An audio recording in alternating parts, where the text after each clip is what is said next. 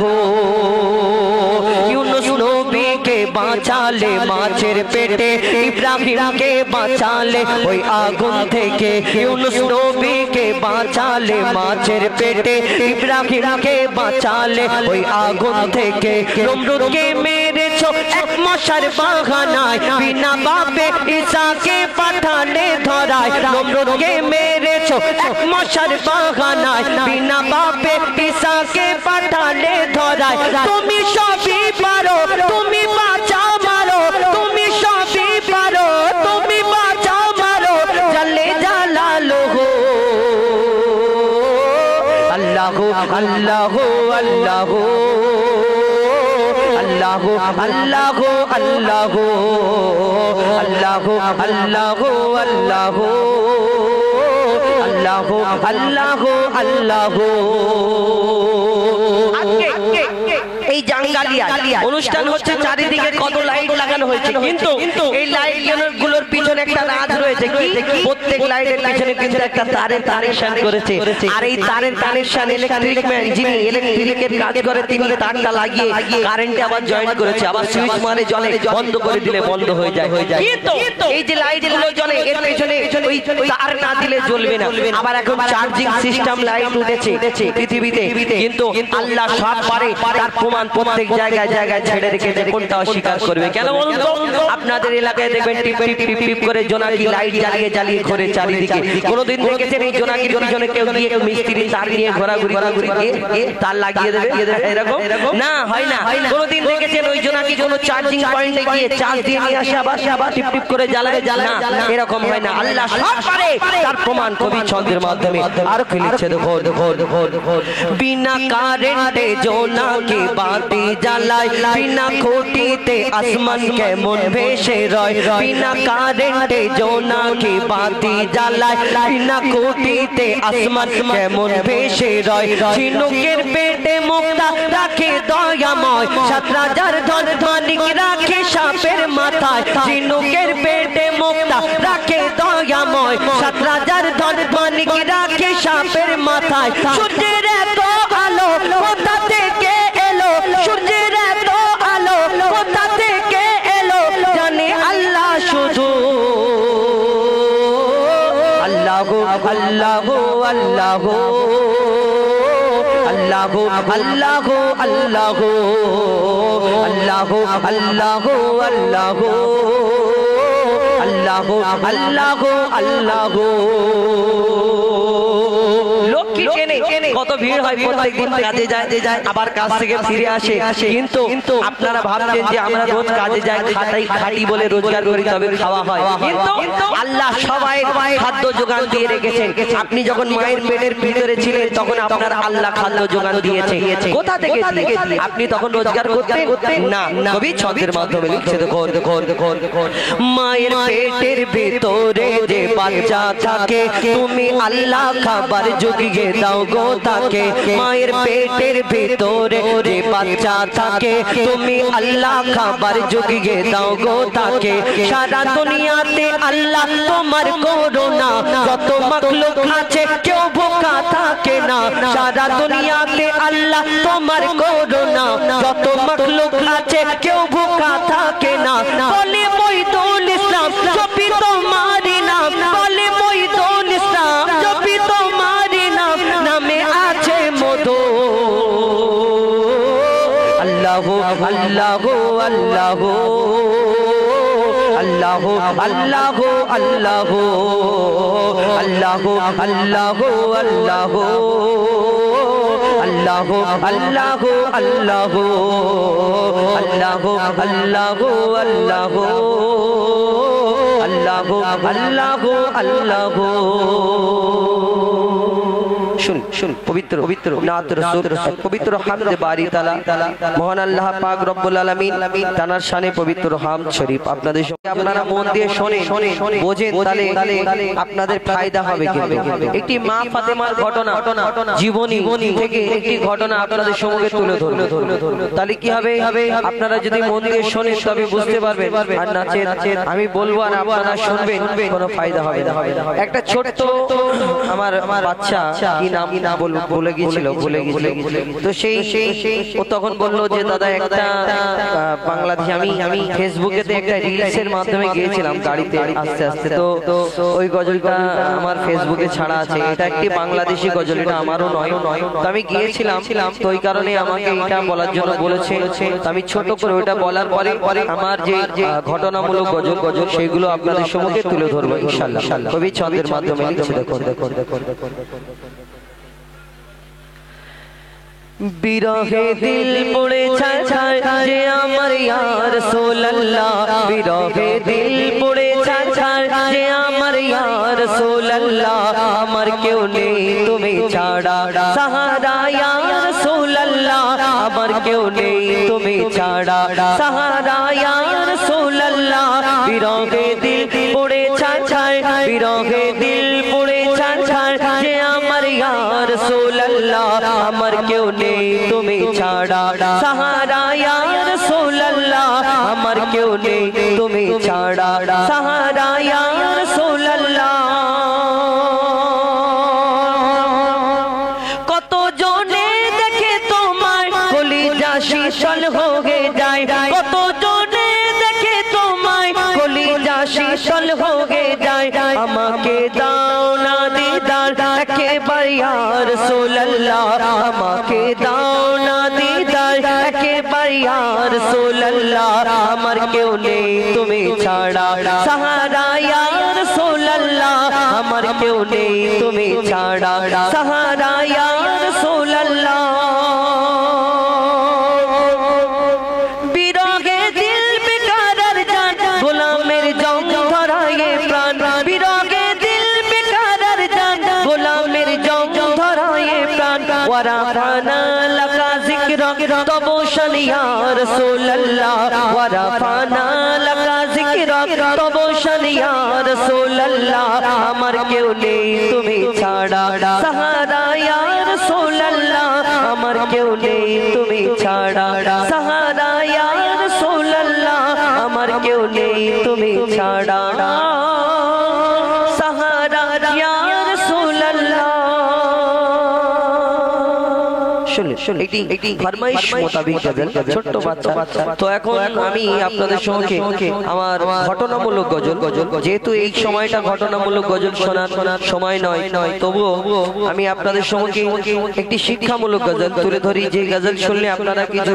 ফায়দা পাবেন যদি শোনেন বোঝেন তাহলে ফায়দা হবে আর যদি না বোঝার চেষ্টা করেন তাহলে কিন্তু ফায়দা হবে এই বছরের আমার নতুন গজল আপনারা শুনেছেন মা ফাতেমার ঘটনা ইহুদি নারী মা ফাতেমা কেঠুরিয়ার বিবি অনেক ঘটনা কিন্তু মা ফাতেমার জীবনী থেকে আমার কবি কিছু কথা তুলে ধরেছে আপনাদের ফায়দার জন্য এই দুনিয়াতে যে হযরতে আলী আর মা ফাতেমা তারা দুই স্বামী স্ত্রী তাদের মতো আর স্বামী স্ত্রী দুনিয়াতে আর কোথায় আমরা এখন ডিজিটাল যুগ চেঞ্জ হয়ে গেছে কত কি কিন্তু যে হযরতে আলী মা ফাতেমা তাদের জীবনী থেকে একটি ঘটনা কবি ছন্দের মাধ্যমে তুলে ধরেছেন আমার মা বোনেরা একটু মন দিয়ে শুনবেন আগেকারের নারীরা তো একটু ভালো ছিল আমার দাদিদের যুগে দেখতাম স্বামী যদি বাইরে থেকে কাজ থেকে ফিরতো সামনে দাঁড়িয়ে থাকতো কি লাগবে গো পানি লাগবে গামছা লাগবে আর এখন যদি স্বামী বাইরে থেকে কাজ থেকে বিদেশ থেকে কাজ থেকে ফেরে এসে বলে হাগো মনির মা আমার লুঙ্গিটা যদি কাজে চাপ থাকে মনির মা হ্যাঁ তোমার চোখে 40 হয়ে দেখা ওখানে আমি তোমার কাজ করব তোমার বাচ্চা কাচ্চা সামলাবো আবার তোমার কোথায় কি আছে সব দেখো এরকম বলেন কিন্তু ভিতরে যখন গুড়গুড় গুড়গুড় করে আওয়াজ হবে, মনে করো আল্লাহ একবার ছেড়ে দাও, মনির বাবের পা দুটো জড়িয়ে ধরে জড়িয়ে ধরবো, আর জীবনে ছাড়বো না। আল্লাহ তোমাকে পাঠাবে, মনির বাবের পা দুটো জড়িয়ে ধরে। অত সহজ না। মা ফাতেমা জীবনীতে কি ঘটনা। একদিন হযরত আলী যুদ্ধে যাবে, প্রস্তুত হচ্ছে, রেডি হচ্ছে, আর মা ফাতেমা হাতে হাতে সব জিনিসপত্র রেডি করে দিচ্ছে। আর সব রেডি হওয়ার পরে মা ফাতেমা বলে, স্বামী গো, আমার একটা জামা, একটা কাপড় প্রয়োজন আছে, যদি আপনি যুদ্ধ থেকে ফেরার সময় কিনে আনেন বড় খুশি হব। এই কথাটা শোনার পরে হযরত আলী বড় দুঃখ পায়, কষ্ট পায়। এই কথা শোনার পরে কষ্ট পেয়েছিলেন। আর এই কথা শোনার পরে, কষ্ট পাওয়ার পরে, যখন এই খবরটা আমার দয়ার নবী পেয়েছে যে আমার বেটি ফাতেমার জন্য তার স্বামী কষ্ট পেয়েছে, আমার দয়ার নবী হাউ হাউ করে কাঁদে। আপনারা কি ভাবছেন স্বামীকে আল্লাহ কি মর্যাদা দিয়েছেন? সেদিন কি ঘটনা ঘটেছিল কবি ছন্দের মাধ্যমে লিখছে। স্বামীর মনে মা বোনেরা ব্যথা দিও না, আমার নবীর ঘোষণা ঘটনা শোনো মা ফাতেমা।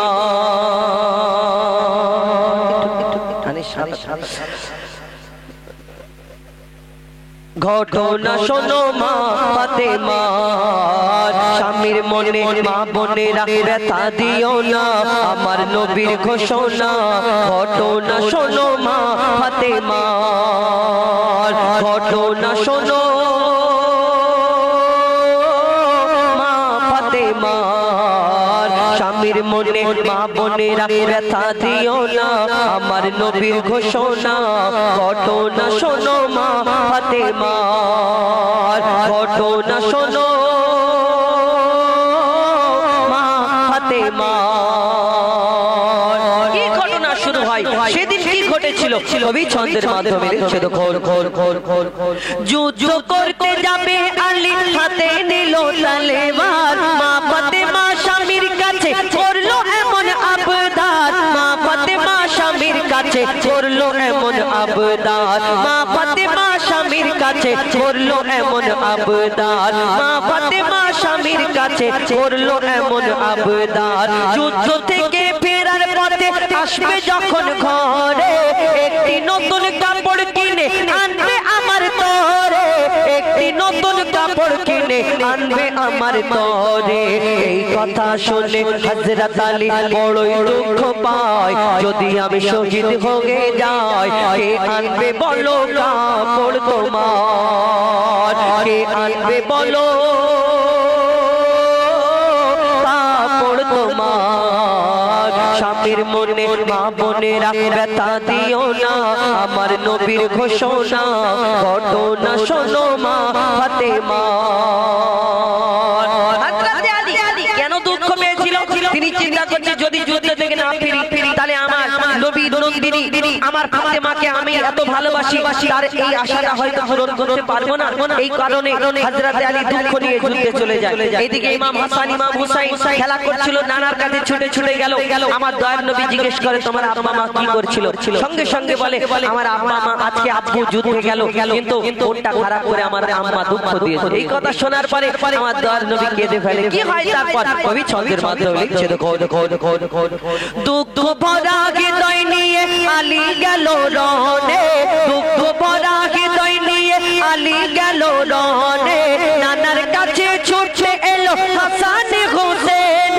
নানার কাছে ছুটছে এলো হাসান হোসেন। আপুর কাছে নতুন কাপড় চেয়েছে আম্মি জান, তাই আপুর মনটা খুবই খারাপ ছিল যে সে পেরেশান, আপুর মনটা খুবই খারাপ ছিল যে সে পেরেশান। এই কথা শুনে দয়ার নবীর কান্না থামে না,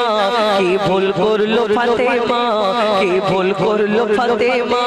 কি করলে বলো বেটি আমার, কি করলে বলো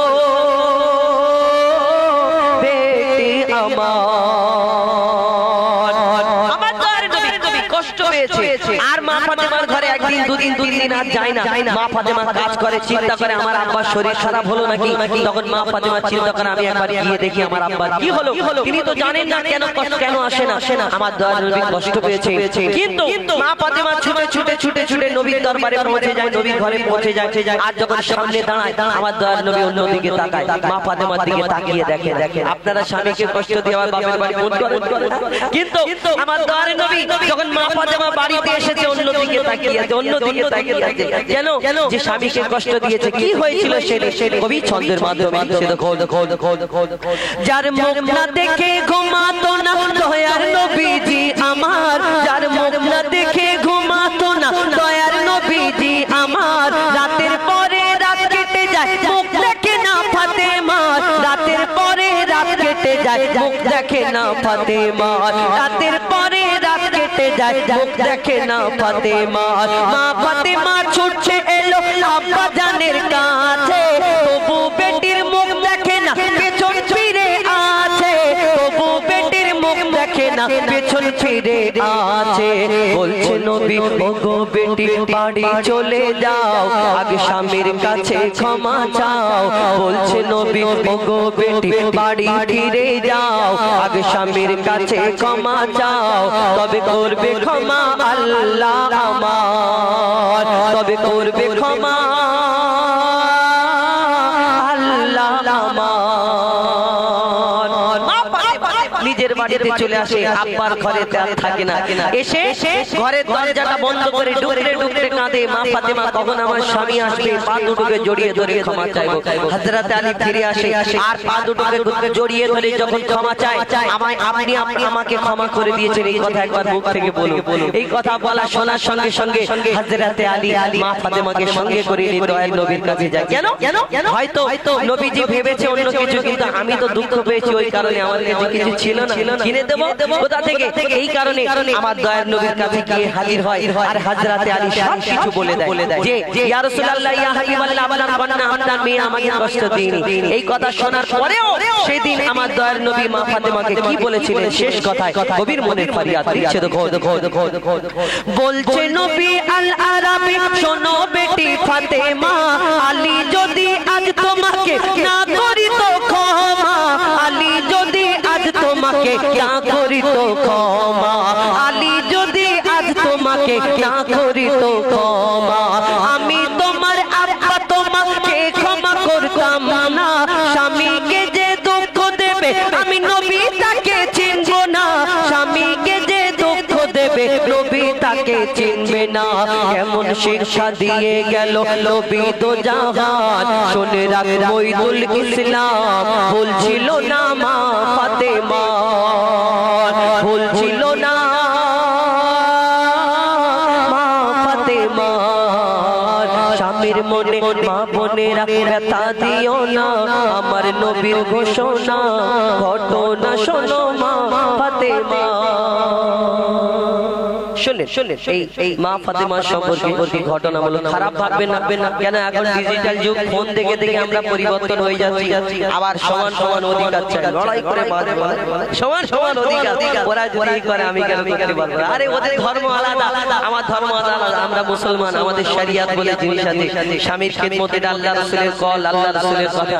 এখন যদি স্বামী একটু কষ্ট দেয়, শ্বশুর বাড়ি কেউ কিছু বলে, বাপের বাড়ি ফোন করে বলে এমন জায়গা আমাকে বিয়ে দিলে আমার গলায় কলসি দিয়ে লাল শালে ডুবিয়ে মেরে বলে না, কিন্তু না, খবরদার না, স্বামীকে আল্লাহ অনেক সম্মান মর্যাদা দিয়েছে, কেউ খারাপ ভাববে না, ভুল কিছু বলে। পরবর্তী শিল্পী তাদের কণ্ঠে কোনো অ্যানাউন্সার